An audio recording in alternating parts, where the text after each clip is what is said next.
لو یہ بتائیں کہ اس وقت اگر الیکشن ہوتا ہے تو آپ کے خیال میں کون سی سیاسی جماعت ہے جو اس پوزیشن میں ہے کہ وہ سمپل میجورٹی قومی اسمبلی میں لے لے گی؟ یہ ذرا مجھے بتا دیں، سمپل میجورٹی بتائیں. غلام صابر، اس سے بھی زیادہ سمپل سوال یہ ہے کہ کون سی جماعت ہے جو پورے ملک میں کینڈیڈیٹ ہی کھڑے کر سکتی ہے؟ جی چودھری صاحب، چودھری غلام حسین صاحب. میں نے پہلے کہہ دیا نا، اور جوابی حملے نہ کرو. نہیں آپ بات کا تحمل سے جواب دے دیں. نہیں، میں یہ کہا ہے کہ الیکشن کی اور ملک میں سیاست میں ہوا اور فضا جو ہے وہ فیصلہ کر دیتی ہے. عوام کی حد تک آپ کی فضا اور ہوا ٹھیک نہیں ہے، اور میں بار بار یہ کہتا ہوں، اور وزیر اعظم صاحب کو بھی کہتا ہوں اور آپ کو بھی کہتا ہوں، اور آپ آنکھوں میں انگلیاں اور روئی ڈال دیتے ہیں، کانوں میں انگلیاں. غلام حسین چودھری صاحب، اس لیے اللہ کے واسطے اگر عام آدمی کی حالت میں لیڈر آف اپوزیشن غلام حسین چودھری صاحب، میں کوئی اس پرواہ نہیں. سنیں، لیڈر آف اپوزیشن غلام حسین چودھری صاحب، آپ یہ بتائیں کہ یہ پھر مریم اورنگزیب خورشید شاہ صاحب کے پاس کیا لینے گئی تھیں؟ یہ تو اڈا مسئلہ ہے. نہیں دسو نا، کمال ہے. مجھے کیا جائیں بھائی. ہاں، اب ہم تو یہ دیکھ رہے ہیں کہ ایک وزیر اعظم ہے جو ایماندار ہے، جو محب وطن ہے، اور جو ملک کو آگے لے کے جانے کے نعرے پر آیا کہ عوام کے حالات میں تبدیلی لائیں گے.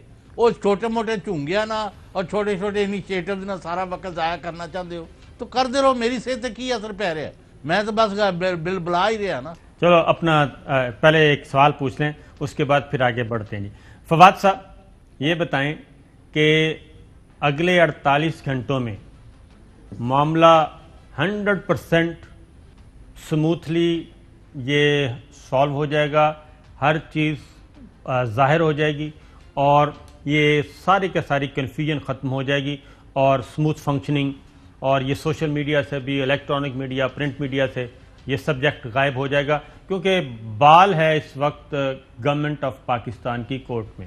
اس کے بعد پھر اپوزیشن کی طرف چلتے ہیں. صحیح، بالکل صحیح بات. دیکھیں، ٹائم میں نے جس طرح سے پہلے عرض کیا کہ مجھے پرائم منسٹر آفس نے کنوے کرنا ہے. اگر وہ کنوے کریں گے تو میں وہ ٹائم جو ہے وہ دے سکوں گا. لیکن یہ بات اس سے علاوہ جو آپ نے ساری باتیں کہی ہیں کہ سموتھلی ہوگا، وداؤٹ اینی ایمبیگوٹی ہوگا اور کلیئرلی ہوگا، وہ انشاءاللہ تعالی 100% ہوگا. ٹائم 48 گھنٹے میں ہوتا ہے، 24 گھنٹے میں ہوتا ہے، 72 گھنٹوں میں ہوتا ہے. وہ چونکہ میرے پاس ابھی انفارمیشن نہیں ہے تو آئی کانٹ. اس کی ریزن یہ ہے نا کہ آپ ان وزیروں میں شامل ہیں، 3-4 وزراء میں، جو کہ اس وقت ایک اہم ترین آپ نے یہ سارا کام کیا اور پازیٹیو میں کیا، اور جتنے سپائلرز تھے ان کو ناکام کیا، اور کافی علم ہے آپ کے پاس. اگر آپ شیئر کرنا چاہیں تو ویل اینڈ گڈ، ورنہ پھر ہم آگے بڑھتے ہیں. دیکھیے نا، میں صرف وہی بات کر سکتا ہوں جس کا مینڈیٹ ہے میرے پاس، اس سے آگے بڑھنا میرے لیے صحیح. بالکل ٹھیک ہے، چلیں اب آگے آتے ہیں جی بلوچستان کی طرف. یہ جام کمال صاحب کا معاملہ، کیونکہ بلوچستان عوامی پارٹی، آپ اتحادی جماعت ہیں ان کے، یہ ایشو سالو ہو جائے گا؟ کیونکہ اب جام کمال صاحب کے بارے میں کہا جا رہا ہے کہ وہ مستعفی ہونے کے لیے بھی تیار نہیں، ان کو کہا جا رہا ہے، جبکہ وہ کہتے ہیں ذرا مجھے تھوڑا سا ٹائم دے دیں، 1-8 مہینہ، اور اکارڈنگلی پھر کوئی نہ کوئی حل نکل آئے گا. ان کی وزیر اعظم صاحب سے ملاقات ہوئی تھی تو انہوں نے ابھی کوئی ایسا تاثر نہیں دیا کہ وہ مستعفی ہونے کو تیار ہیں. وہ سمجھتے ہیں کہ ان کی پوزیشن مستحکم ہے، اور he wants to fight out this whole thing. تو ہمارا صرف انٹرسٹ یہ ہے، ہمارا جو قدوس بزنجو صاحب جو ہے ان کا ایک اپنا رول رہا ہے، اور جام صاحب کا ایک اپنا رول ہے. سو یہ ایک بی اے پی پارٹی کا ایک ہزارہ ہماری اتحادی پارٹی ہے، اور ہم استحکام دیکھنا چاہتے ہیں ہر صورت میں، اور اسی کے لیے ہماری کوشش یہ ہے کہ ایک استحکام، سیاسی استحکام جو ہے وہ رہنا چاہیے. جی چوہدری صاحب، آپ تو میرا خیال ہے جام کمال کے ساتھ ہیں، اور کہ وہ کامیاب ہوں اور بیٹھے رہیں. وزیر اعظم کی اپنی اسیسمنٹ بھی ایک ہوتی ہے، ان کا کیا خیال ہے اگر آپ شیئر کرنا چاہیں کہ بلوچستان میں استحکام آ سکے گا یا افراتفری مچی رہے گی؟ گورنر بھی آئے تھے، گورنر بلوچستان بھی بریف کر کے گئے ہیں پرائم منسٹر کو۔ وزیر اعظم صاحب کی گورنر بلوچستان سے بھی ملاقات ہوئی ہے، ان کی جو ہے وہ قاسم سوری صاحب سے بھی ملاقات ہوئی ہے، پھر انہوں نے سب بریفنگ جو ہے وہ دی ہے۔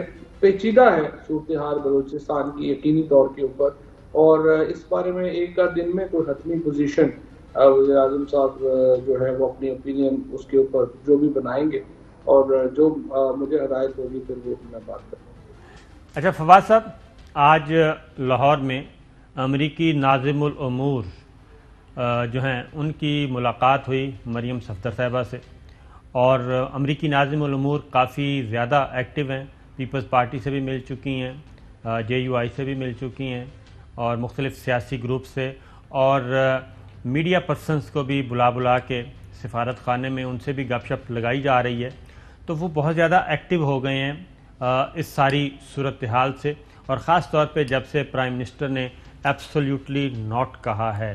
تو ان کے بارے میں کیا خیال ہے کہ یہ بھی تو ایک سپوائلرز ہیں نا جو فائدہ اٹھانا چاہتے ہیں موقع سے؟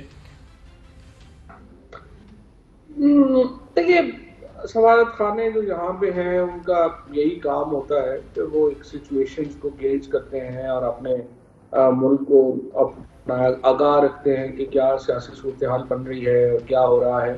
امریکہ کا جو سفارت خانہ ہے ظاہر ہے کہ وہ بھی اس سے مبرہ نہیں ہے، ایک معمول کی ان کی ملاقات ہے، میں اس کو نہیں سمجھتا کہ اس میں کوئی زیادہ معنی تلاش کرنے کی ضرورت ہے۔ وہ جہاں پہ بھی جب بھی کوئی اس طرح کے ایونٹس ہوں گے وہ اپوزیشن سے بھی ملیں گے، گورنمنٹ سے بھی ملیں گے، ہمارے لوگوں کو بھی روز ملتی ہیں، ایسا کوئی امپورٹنٹ نہیں ہے۔ اس کی ریزن ہے کہ ہم اس وقت پاکستان پہ جو سب سے زیادہ پریشر ہے وہ ہے کہ چائنا کی طرف ہم بہت زیادہ ہیں، سی پیک کی وجہ سے، بیلٹ اینڈ روڈ انیشیٹو ہے، بہت سارے پروجیکٹس ہیں، اسٹریٹجک پوزیشن ہے ہماری، اسی طریقے سے انڈیا کی وجہ سے بھی، تو یہ امریکہ کی طرف سے پریشر ہے، اور ہم اس وقت موجودہ جو سول ملٹری لیڈرشپ ہے وہ اس پریشر کو ریزسٹ کر رہی ہے اور برداشت کر رہی ہے، اور چائنا کو ہم کسی بھی صورت میں ایون شکایت کا بھی موقع نہیں دینا چاہتے۔ تو اسی لیے امریکنز یہاں پہ متحرک ہیں، خاص طور پہ امریکہ اور برطانیہ، اور وہ چاہتے ہیں کہ پاکستان تھوڑا سا کیا کہنا چاہیے لبرل اس کی فارن پالیسی ہو، اور ہمارا یہ بیلنس اس میں لایا جائے۔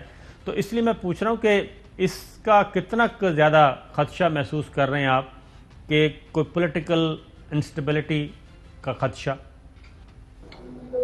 دیکھیے، کوئی ایسی اپوزیشن رہ نہیں گئی، یہ وہ 80 کی دہائی تو نہیں ہے کہ جس میں اتنا کھلے عام جو ہے وہ مداخلت ہو۔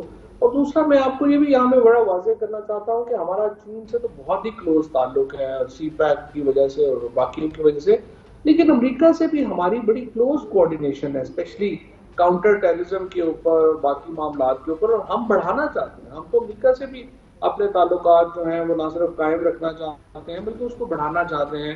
یو کے سے تو بھی جو میں سمجھتا ہوں تو بھی ان کے جو ہائی کمیشن ہے کرسچن ٹرنر، انہوں نے یہ جس طریقے سے جب انگلینڈ کا دورہ منسوخ ہوا اور جس طرح سے انہوں نے پاکستان کے موقف کی اس میں پذیرائی ہوئی، اور پھر برطانیہ کے وزیر اعظم نے جس طریقے سے ہمیں سپورٹ کیا، تو اور پھر آپ کو پتہ ہے انگلش کرکٹ ٹیم کے بورڈ کے سربراہ کو مستعفی ہونا پڑا۔ سو پبلک اوپینین بھی ایک ہے، سو امریکہ میں بھی پبلک اوپینین جو ہے یا یو کے میں پبلک اوپینین ہے، ہم اس پہ فوکس کیے ہوئے ہیں، اور ہم ایک گڈ ول جسچر رکھنا چاہتے ہیں ان ممالک کے ساتھ بھی، اور ظاہر ہے کہ not at the cost of China دو، لیکن ہم اپنا ایک ہماری فارن پالیسی جو ہے اس میں ہر ایک کی ایک اپنی اہمیت ہے، اور ہم سب ملکوں کو اس کے مطابق لے کے آگے چلنا چاہتے ہیں۔ جی چوہے صاحب۔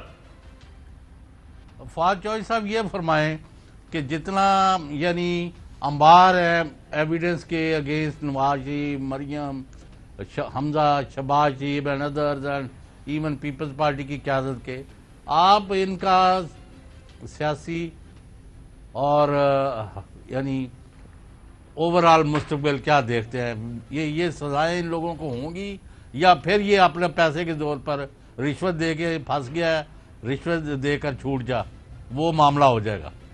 جو سر یہ اب تک جو باہر ہے نا، انہوں نے صرف زرداری صاحب کی جو ایک وہ گر سکھانا کہ جی ہم کیسز کو اتنا لمبا کر دیں کہ لوگ ہی بور ہو جائیں، پروسیکیوشن والے بھی بور ہو جائیں لوگ. اب جیسے شہباز شریف کا جو کیس ہے اس میں آپ دیکھیے وہ صرف اس لیے باہر ہے کہ ان کے کیس کی ڈے ٹو ڈے ہیئرنگ نہیں ہوئی.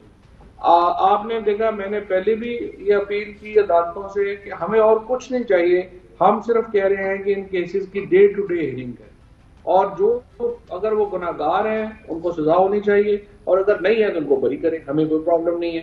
اور ہم پھر میں آپ کو یہاں یہ بھی بتا دوں، ہمیں کوئی جیل میں رکھنے کا شوق بھی نہیں ہے. ہم یہ کہتے ہیں کہ جو پیسے ہیں، مثلا شہباز شریف کا دیکھیں 7.5 ارب روپے کا ایک کیس ہے، 25 ارب روپے کا ایک کیس ہے، نواز شریف کا تقریباً 3 ارب روپے کا کیس ہے، مریم نواز کے کیسز ہیں، یہ مل ملا کے 50-60 ارب روپے کے، تو یہ پریزنٹ کیسز ہیں ان کے. ہمیں یہ پیسے واپس کریں، اس کے بعد یہ جہاں مرضی جائیں. اور ابھی بھی میں آپ کو بتاؤں، یہ تو وہ پیسے ہیں جن کا ہمیں پتہ ہے، یہ جو کبھی کوئی اور پیناما لیکس آئے گی اور یہ اپنا پنڈورا لیکس آئیں گی تو ہمیں پتہ چلے گا ان کے باقی پیسوں کا کہ وہ کدھر کدھر ہے. ابھی آپ نے دیکھا نا کہ وہ جو اسحاق ڈار کے بیٹے کی نئی آف شور کمپنی آئی ہے، اس کی ٹرانزیکشنز کا تو ابھی ہمیں نہیں پتہ چلا. جو اسحاق ڈار کی اپنی ٹرانزیکشنز ہیں ان کا ہمیں نہیں پتا. اسی طرح سے نواز شریف کی یہ تو 4 پراپرٹی جو ہمیں پتہ ہے نا کہ یہ ہیں، جو ہیں اور ہمیں نہیں پتا ان کی ایک لمبی لسٹ ہے. تو یہ جو پرابلم ہے کہ ان کا ابھی تک کا جو لوگ تھک گئے ہیں، لوگ چاہتے ہیں ان کو سزائیں ہوں، پیسے واپس آئیں، اس میں عدالتوں کو چاہیے کہ لوگوں کے سینٹیمنٹ کا احترام کریں. اہم ترین خبریں اب ایک کلک کی دوری پر. آپ کے پسندیدہ ٹاک شوز ہوں یا اہم ملکی یا غیر ملکی شخصیات کی نیوز کانفرنسز، ہر لمحہ باخبر رہنے کے لیے سبسکرائب کریں ہمارا YouTube چینل. موسم کی صورتحال ہو یا کھیل کے میدان سے خبریں، اپنے موبائل فون سے ملکی اور بین الاقوامی اہم خبروں تک رسائی کے لیے ڈاؤن لوڈ کیجیے موبائل ایپ. باوثوق ذرائع سے مصدقہ خبروں، تجزیوں اور تبصروں سے مستفید ہونے کے لیے وزٹ کیجیے پاکستان کی سب سے بڑی نیوز ویب سائٹ www.arYnews.tv. ان سب کے علاوہ پاکستان کا سب سے بڑا فیس بک پیج ہو، سب سے بڑا نیوز انسٹاگرام اکاؤنٹ یا پھر ٹویٹر، ARY نیوز پہنچا رہا ہے خبریں سب سے پہلے آپ تک، تاکہ آپ رہیں ہر لمحہ باخبر.